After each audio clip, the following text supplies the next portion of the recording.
आपका रोल जो है ना वो पर्पस सेटिंग होता है और माँ का रोल वैल्यू सेटिंग होता है। ये मैं आसान कर देता हूँ, जिनको बहुत फ़लसफ़ियाना लगती हैं बातें।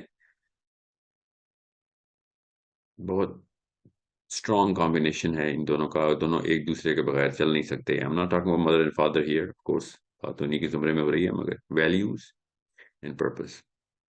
आपका विज़न और मिशन आपकी वैल्यू सिस्टम के बगैर पूरा नहीं हो सकता। बहुत बहुत ही क्रिटिकल, मतलब खून के बगैर क्या जान? आपकी क्या क्या ज़िंदगी है? आपका खून नसों में से गुज़र रहा है, वो आपकी वैल्यू सिस्टम है। आपका किस क्वालिटी का खून किस तरीके से तराइयत करता है, किन-किन मराहिल से आपने ज़िंदगी में गुज़र के किन वैल्यूज़ को आप अपहोल्ड, मतलब आपने टूटने नहीं देना अपने आप को, अपनी इंटेग्रिटी आपकी वैल्यू सिस्टम से बनती है। मैं इसको मिसाल आपको दे देता हूँ। आपको आपने सवाल ये पूछा है इसलिए आपको मिसाल देके बताता हूँ। पैसा फॉर एग्ज़ाम्पल, अब इसको गौर से समझिए। मैं हर लेक्चर में बोलता हूँ ना, पैसे को पर्पज़ ना बनाएँ।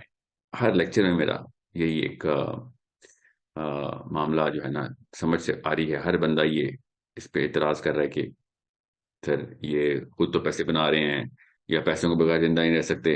हर किस्म के बस ये अपनी पेरेंटिंग को का अपने अपने घराने का कल्चर आश्कारा कर रहे होते हैं और कुछ नहीं कर रहे होते वो लोग। कम इल्मी नहीं है, कजी-फ़हमी नहीं है। अगर कम इल्मी होती तो बंदा पूछता है, सर हमें समझाएँ।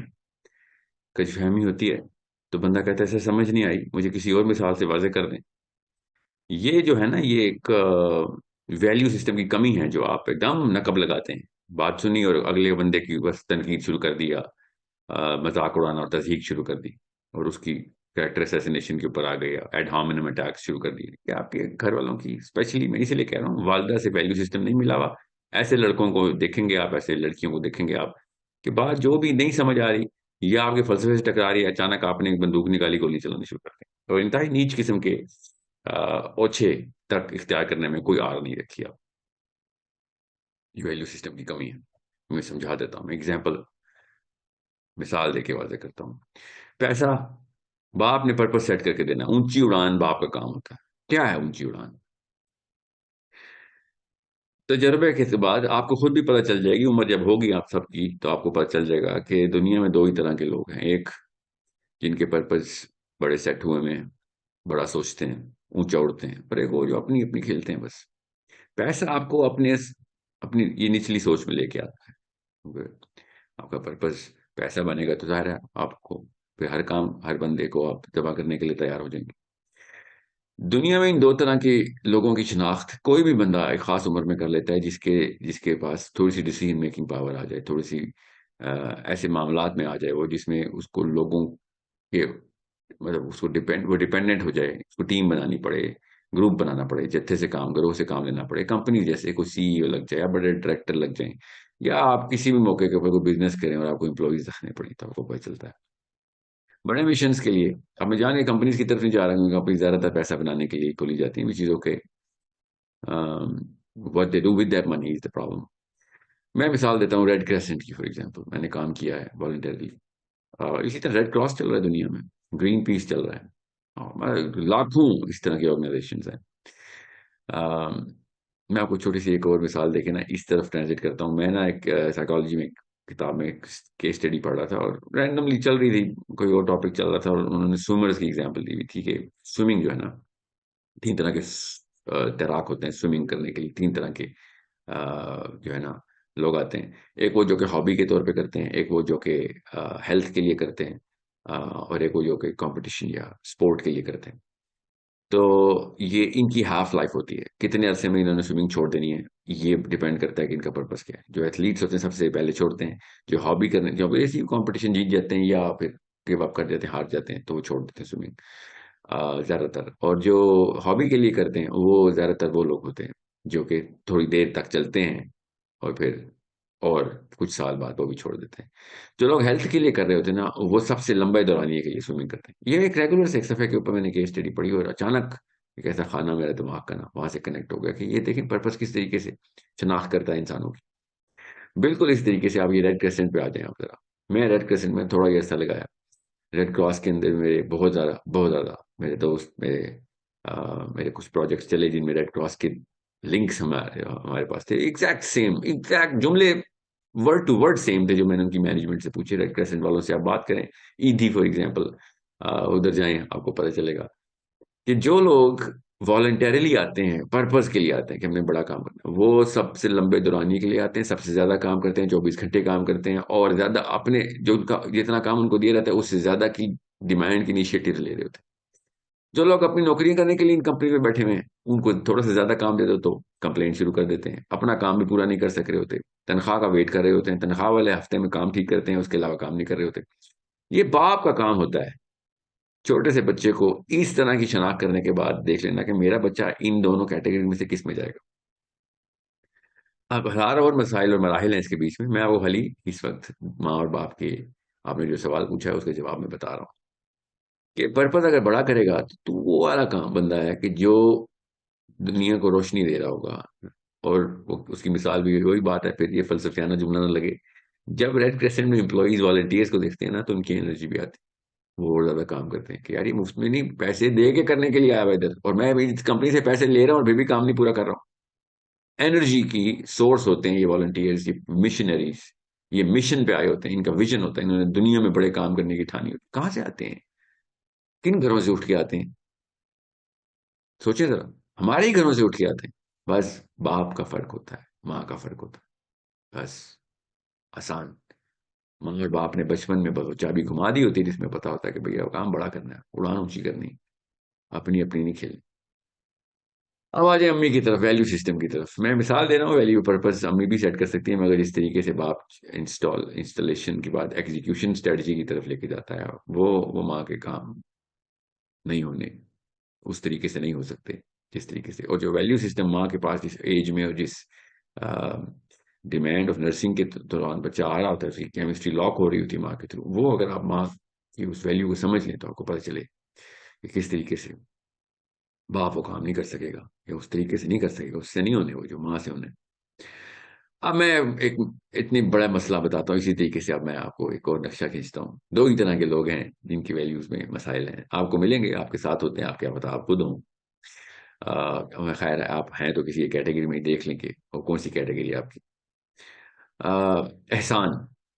मैंने ये बात तजर्बे के बाद ही नोट की कि कुछ लोग ऐसे अब हर एक को मिलते हैं, और मैं कोई ऐसी कोई रॉकेट साइंस नहीं बता रहा हूँ, आपके साथ एक बंदा जरूर होगा आपके ग्रुप में कि जिसके ऊपर एहसान किया जाए तो वो ये समझता है कि ये आपका काम है उस पर एहसान करना। ना सिर्फ ये अगले लेवल पे जाता है, बल्कि वो अगले एहसान का इंतजार करना शुरू कर देता है, यहां तक कि वो जब अपने पैरों पे खड़ा होता है तो उसके बाद वो किसी और पे एहसान करने के काबिल नहीं रहता। बड़ा जुमला है, दोबारा रिपीट करता हूँ। जिस बंदे को इस लफ्ज की वैल्यू नहीं पता, वो लेता तो है एहसान, वैल्यू सिस्टम नहीं क्रिएट हुआ हुआ, मगर जब एहसान लेके वो पैसे ले लेता है या रिसोर्सेज लेता है या हेल्प ले लेता है, इमोशनल हेल्प ले लेता है, व्हाटएवर कुड बी एनीथिंग, लोग अनथक मेहनत करते हैं, मेरे ऊपर हुई है, मेरे साथ से मेरे ऊपर हुई है, इसलिए मुझे पता है मैं कितना एहसानमंद हूँ। और इसीलिए वॉलंटियर वर्क करना और मुफ्त में पढ़ाना और टाइम देना जरूरी होता है, क्योंकि हम पे हुए हुए हैं एहसान, हर इंसान पे हुए होते हैं, बस किसी को याद नहीं रहता। माँ ने वैल्यू सिस्टम में नहीं दिया हुआ, या बाप ने भी वैल्यू सिस्टम नहीं क्रिएट किया हुआ। अगर माँ ये बता देना कि करेंसी है बेटा दुनिया में, एहसान एक करेंसी है, अल्लाह ने भी कुरान में हल जज़ाउल इहसानी इल्लल इहसान कह दिया, करेंसी है, बार्टर है, ये बार्टर सिस्टम है दुनिया, करेंसी एहसान है, याद रखिएगा। अगर माँ ने बच्चे को बता दिया कि बेटा गुलाम हो जाएगा तू, गुलाम, तुझे जूते साफ करने पड़ेंगे उसके, उसकी एक एक पल की खिदमत करनी पड़ेगी अगर तूने किसी से एहसान ले लिया तो, ये रूल है, तू मेरा बच्चा ही नहीं है, तू इंसान ही नहीं है अगर तूने ये रूल ना निभाया। और उसको माँ को निभा के देना पड़ता है अपने बच्चे के सामने कि एहसान ना ले लें, इतना बड़ा बोझ है एहसान, एहसान ले लिया तो तू ताबे है बस इसका। तब तक आप फिर मौके के वेट करो, मौके का इंतजार करो कि उसको कब जरूरत पड़े, वो क्या पता ना पड़े, तो फिर तो आप सारी उम्र के लिए ताबे, और अगर पड़ गई तो तू सबसे पहला इनिशिएटिव लेगा कि उस एहसान का बदला उसी उससे भी बड़े एहसान से चुका रहा हो। हल जजाउल एहसान इल्लल एहसान। गौर से समझें, ये वैल्यू सिस्टम क्रिएट हो रहा है। अभी आप देखें दो तरह के बंदे, आप एक मिनट में कई कई सालों के एहसानात ऐसे उठा के जमीन पे फेंकते हैं, क्यों, ये गलती कर दी है आपके मोहसिन ने, को की होगी, करते हैं, इंसान बचरी तक करते हैं, हर एक से हो रहे थे। मगर वो एहसान का बदला सिर्फ एहसान से चुकाया जा सकता है। उसने जुल्म कर दिया, उस जुल्म की जो भी आपने एस्टिमेशन की है कि कितना जुल्म हो गया है, और जो भी उसका बदला करना है वो एक अलग कहानी है। मगर आपने ये एहसान बैलेंस नहीं कर देना, उसके जुल्म से उसका एहसान बैलेंस नहीं होता। एहसान आपने अपने एहसान से बैलेंस करना है उसको। ये करेंसी है, डॉलर की तरह, रुपए की तरह, कोरोना की तरह करेंसी है ये। You need to pay him back. अब मसला ये है कि वो लेगा नहीं, उसको जरूरत पड़ेगी तो लेगा ना, तो आपको खुद करना पड़ता है। इस्लाम किस लेवल पे आपको उड़ान दे रहा है, गौर से समझे। मगर हमने क्या किया है, बच्चों को बताया ही नहीं हुआ, और उल्टा करतूत हमारे उल्टे उल्टे हैं, बताते तो हमें ही नहीं। तो जो काम देखता है हमारे, तो वो यही समझता है कि हाँ ये तो खैर है, अगर किसी ने मेरे ऊपर एहसान कर दिया तो मतलब खैर है, लिटरली खैर है। अगर किसी ने बंदा मार दिया या बंदा जुल्म कर दिया, ये खैर नहीं है। नहीं, ये तो खैर नहीं है। तो एहसान कैसे खैर है अगर जुल्म खैर नहीं है तो?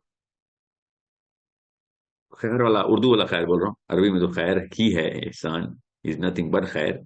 मैं, it's not a casual matter, इसको हम खैर बोलते हैं कि कोई बात नहीं। नहीं, वो सबसे बड़ी बात है कि एहसान हो गया। मैं आपको एक वैल्यू सिस्टम, एक वैल्यू बता रहा हूँ, और एक पर्पस की, कि मैं अभी एक एक करके चलाऊं, लिस्ट निकालूं, फिर लगाएं, फिर 6 दिन की वर्कशॉप करते हैं बैठ के, वैल्यू सिस्टम कैसे इंस्टॉल करना है, और कौन कौन सी वैल्यू जरूरी है, किस एज में डालनी जरूरी होती है, किस किस एज में ना डाली तो बाद में नहीं डाल सकेंगे, ये सब क्या जानना क्यों जरूरी है। पर्पस सेटिंग क्या होती है, सबसे बड़े पर्पस कैसे सेट करते हैं, उसके लिए कौन सी स्ट्रेटजी बनानी, कौन से लेवल ऑफ, कौन सी, किस तरीके से सुपीरियर साइकोलॉजी में लेके आना जरूरी होता है बच्चे को, वरना पर्पस पे आएगा ही नहीं। करते हैं भी वर्कशॉप्स।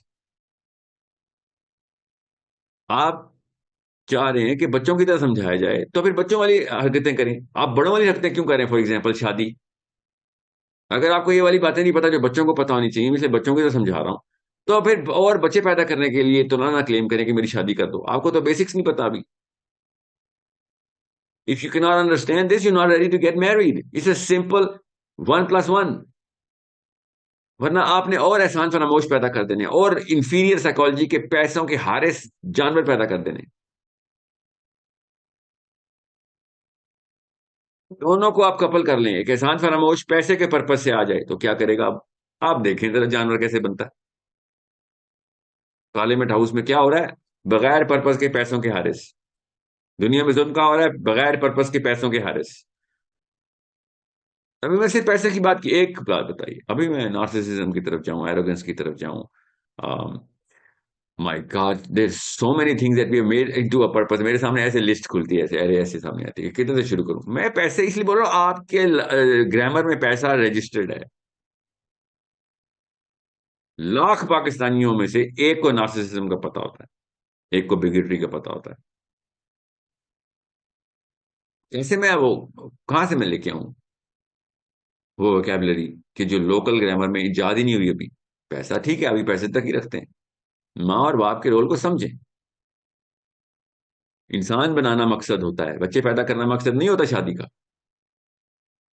माँ के रोल को समझे, बाप के रोल को समझे, इसके अलावा आपका कोई काम नहीं है। वरना हम सिर्फ नशे पूरे कर रहे हैं अपने, और कुछ भी नहीं कर रहे हैं। You need to really really pay attention. मेरे सामने शाह हमारे, जिसने मेरी नहज पे एक बेटे को या दो बेटियों को बालिग कर दिया, बस 13 साल का कर दिया, वो जन्नत में मेरे साथ ऐसे होगा। आप क्या तसव्वुफ की किताबें खोलनी बाद में, और क्या तफसीर और शरह पकड़नी। पहले बेसिक्स तो माँ बाप तक पूरी करें। कुरान समझ ही नहीं आ रहा मुसलमानों को, कैसे समझ आए? बेस बेस स्ट्रक्चर ही नहीं क्रिएट हुआ हुआ। कुरान तो बहुत हाई सेल्फ एस्टीम के इंसान की किताब है।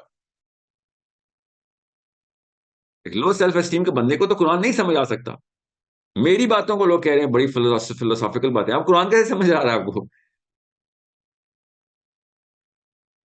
This is not gonna happen. Transition करवानी पड़ेगी सबसे पहले। उस लेवल पे लेके आना पड़ेगा बच्चों को कि जिसमें उन लोगों को पता हो कि हल जज़ाउल इहसान इल्लल इहसान। इतनी बड़ी आयत, इतनी बड़ी आयत, ये कैसे कैसे इस मेयार पे पूरा उतरूं मैं? जिसने मेरे पे एहसान कर दिया, मैं कैसे एहसान, उसको जरूरत ही नहीं मेरे एहसान कैसे चुकाऊं? जोड़ने ना फिर, अब ताबे हो गई आप। वो कहां से एनर्जी आती है? वो रोज सुबह जल्दी कैसे उठते हैं, रात को रातों को उठ क्याम कैसे कर रहे होते हैं वो लोग, जो पर्पस के लिए लोगों को वॉलंटरीली कर रहे होते हैं, मिशन में बैठे होते हैं।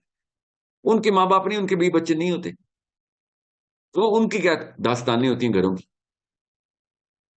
How are they surviving? 60-60 साल के कैसे हो जाते हैं वो? उनके बच्चे कैसे इतने फख्र के साथ बुलंद करते हैं अपने बापों और माओं के बारे में? हमारे सामने ही है। मैं 1400 साल पहले की दास्तान नहीं, 14 दिन पहले की दास्तान सुना रहा हूं, हमारे सामने। अलमिया की बात तो यह है कि गैर मुस्लिमों को ये बात समझ आ गई है, और रेड क्रॉस के मिशन चेक करें जरा, फलस्तीनियों को बचाने के लिए पहुंचे हुए हैं, यमनियों को बचाने के लिए पहुंचे हुए हैं। पैसे दे के, पैसे ले के नहीं। हमें कोई पैसे देगा नहीं जब तक हमारा पैर नहीं लेगा। वॉलंटियर मिशन पे पाकिस्तान आर्मी जबूती जा रही है, कहाँ वॉलंटियर मिशन? सीरियसली? बताओ कितने पैसे मिल रहे हैं? 5 टाइम्स द पे मिलती है, तब जाते हैं। हम सब ले जाएंगे, खाली आर्मी की बात नहीं, हम भी जाएंगे। रिजर्व्स की अलग से एक पूरी की पूरी बटालियन है रिजर्व्स की, जो कि अभी अभी रिटायर हुए हैं, उनको पैसे चाहिए होते हैं, हम उनको पैसे देते हैं, इंटरनेशनल मिशन पे जाना होता है। वहां जाते हैं तो पता है कौन लोग मिलते हैं? उनसे भी दूर से लोग आए हुए, पैसे दे के वहां पहुंचे होते हैं। पूछें जरा, ये फर्क होता है बड़े इंसान और छोटे इंसान में। ये फर्क होता है, जिसको पाकिस्तान में ना कैजुअली बोल देते हैं, वो पता नहीं कैसे समझ रहा था पाकिस्तानी को, बड़ा खानदानी आदमी, बड़ी खानदानी औरत है। ये फर्क होता है, ये एक ग्रामर में लफ्ज है आपके, ये खानदानी लोग होते हैं, असली खानदानी लोग, जिसको नबी इस्लाम ने हौज़े कौसर में पानी पिलाना है, वो वाला खानदान। ये वाले खानदानी लोग होते हैं जो बड़े मिशन के साथ, बड़े पर्पज के साथ चलते हैं, वैल्यूज इंटैक्ट रखते हैं। उसके अलावा हम लोग चलते हुए बस दुनिया को ये बता रहे हैं कि कितनी निचली सच्चा की सोच मेरे बाप की थी और कितनी नाअहल मेरी अम्मा थी। बस हम दुनिया को ये बता रहे हैं जो हमने हमारे करतूत हैं। ये तो देखने वाले देख रहे हैं, चुप रहते हैं, उनकी वैल्यूज में इस तरह की तनकीद नहीं होती, चुप रह के बस कहते हैं ठीक है यार, आप क्या कर सकते हैं, आपका तो कोई कसूर ही नहीं, आपके तो माँ बाप ने आपके साथ ज्यादती करती हुई। यही सोच रहे होते हैं खानदानी लोग, हम लोगों को देख के। उनकी वैल्यू में नहीं है इस तरह की चप जबानी, जो हमें इस तरीके से तानाजनी करते हैं हमारे साथ, चुप रह लेते हैं वो लोग। It's a big problem. Actually I think it's the biggest problem. We better start solving it now. इसीलिए अल्लाह रसूल के वास्ते देने शुरू कर दिए मैंने पेरेंटिंग में, कि खुदा का वास्ता है, अभी होश में आ जाए, अभी 4 साल के, अभी हो सकता है कुछ, 13 साल से ऊपर चला गया कुछ नहीं कर सकेंगे आप।